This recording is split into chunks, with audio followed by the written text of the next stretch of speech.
नमस्कार, मी आनंद पिंपळकर आनंदी वास्तूमध्ये आपणा सर्वांचं स्वागत करतो। गुढीपाडव्याच्या दिवशी असे कोणते उपाय करावेत ज्यामुळे तुम्हाला धनधान्याला बरकत येईल, पैशाला कमी पडणार आणि आरोग्यही चांगलं राहील। चला आपण पाहूयात ते सगळे उपाय, पण तत्पूर्वी आनंद पिंपळकर आनंदी वास्तू हे फेसबुक पेज आणि याच नावाचं यूट्यूब चॅनल लाईक सबस्क्राईब करून बेल आयकॉनला क्लिक करा। सगळ्यात महत्त्वाचं म्हणजे गुढीपाडव्याच्या दिवशी सकाळी पहाटे उठून अंघोळीच्या पाण्यामध्ये कडुनिंबाची पानं जरूर टाकावीत आणि आंघोळ करावी। देवाची पूजा झाल्यानंतर गुढी उभारल्यानंतर गुढीला कडुनिंबाची पानं, धने आणि गुळ एकत्र करून नैवेद्य दाखवावा आणि नंतर तो सर्वांनी खावा। अर्थातच हे गुढी उभारल्यानंतर करायचं आहे। गुढीला आपण साखरेची जी गाठी बांधतो ना, तशीच गाठी आपण घरातल्या देवांना देखील अर्पण करावी। घरामध्ये जर मूर्ती असेल तर त्या मूर्तीला देखील ती गाठी अर्पण करावी। संपूर्ण दिवसभरामध्ये तुम्ही गुढी उभारलेली आहे, संध्याकाळच्या वेळेला जेव्हा तुम्ही गुढी उतरवता त्यावेळेस ती जी साखरेची गाठी आहे, तो हार आहे साखरेच्या गाठींचा, तो घरातल्या सगळ्यात लहान मुलाच्या गळ्यात घालावा किंवा घरातल्या सर्वात वयस्कर व्यक्तीच्या गळ्यात घालावा आणि त्याच्या पायाला हात लावून नमस्कार करावा। यामुळं घरामध्ये तुम्ही वयस्कर व्यक्तीच्या किंवा लहान मुलाच्या गळ्यात घातल्यानं घरामध्ये गोकुळ नांदतं असं म्हणतात। घरामध्ये साखरेची गोडी निर्माण होते असे म्हणतात। या संपूर्ण दिवसामध्ये धने, गुळ आणि कडुनिंबाची पानं याची छोटीशी गोळी किंवा लाडू करून तसे लाडू तुम्ही सर्वांना वाटा। तुमच्या जीवनामध्ये स्नेह तर वाढेलच वाढेल, परंतु तुमचं आयुष्य किंवा आरोग्य हे देखील चांगलं होईल।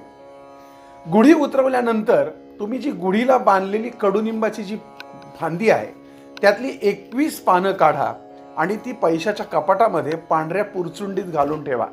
शक्य नसेल तर प्लॅस्टिकच्या छोट्या पिशवीमध्ये घालून ठेवली तरी चालतील। त्याचबरोबर काही सुट्टी नाणी देखील ठेवा। आता पुढच्या गुढीपाडव्याला ही पुडी विसर्जन करा, म्हणजे त्यातली जी पानं आहे ती कुठेही टाका आणि ते पैसे वापरायला सुरुवात करा आणि पुन्हा नवीन पानं, पुन्हा नवीन पैसे, अशा पद्धतीने पुन्हा पैशाच्या कपाटामध्ये ठेवून द्या। ते पैसे तुम्ही वापरा किंवा कोणाला तरी दान करा। अर्थातच गुढीला वापरलेली जी साडी आहे ती साडी त्या घरातल्या कोणत्याही ज्येष्ठ स्त्रीने किंवा सवाष्णीने वापरलं तरी चालेल किंवा तीच साडी कोणत्याही गरजू सवाष्ण स्त्रीला दान केली तरी चालेल। त्या गुढीवरती तुम्ही जो काही पेला किंवा तांब्या जर लावला असेल तर तो तांब्या संध्याकाळी जेव्हा तुम्ही गुढी उतरवाल त्यावेळेस त्याच्यामध्ये एक हळकुंड टाका, थोडे सुट्टे पैसे टाका, गहू किंवा तांदूळ दोन्हीपैकी एक धान्य भरा आणि हा गडू कुठल्या तरी गरजू व्यक्तीला दान करा।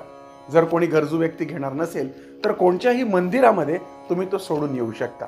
यामुळं आपल्याला धनधान्याला, मांगल्याला, पैशाला कमी पडणार नाही। गुढीपाडवा हा 3.5 मुहूर्तांपैकी एक मुहूर्त असल्यामुळं या दिवशी सोनं, गाडी किंवा काहीही तुम्हाला आवडेल अशा चांगल्या गोष्टीची खरेदी करावी, ज्यामुळं त्या गोष्टींना बरकत येऊन कमी पडत नाही।